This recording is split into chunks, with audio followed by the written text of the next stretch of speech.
भाजप मोगो ह्या समविचारी पक्षांनी परतून युती केल्या। ती फुडली 10 वर्सां टिकतली अशें मोगोचे अध्यक्ष दीपक ढवळीकर हांणी म्हणलें। गोंयचो फुडार भाजप आनी मोगो ह्या दोन पक्षांचेर निंबून आसून दोनूय पक्ष संघटीतपणान गोंयची सर्वांगी उदरगत करतले असो विश्वास दीपक ढवळीकरान उक्तायलो।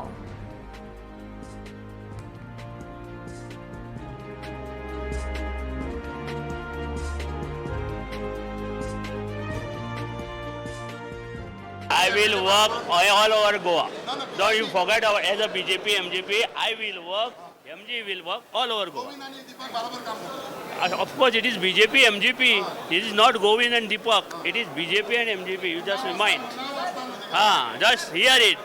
What I say, you hear it. It is BJP and MJP. After result, people have accepted BJP 50% and others. No, I don't say it is a mistake. It is ती एक रणनीती असता खेळपाची युद्ध कशें हेतूत पॉलिटिक्सा ती खेळपाची प्रत्येकान लोक कितें तुका हें दिता पळय न्ही कितें तुका लोकांचो मताक म्हत्व आसा आनी लोक ज्या तरेन मतदान दिता तेचे वयल्यान आपूण पळोवपाचें आसता आमी चुकले खंय आनी फुडें गेले खंय।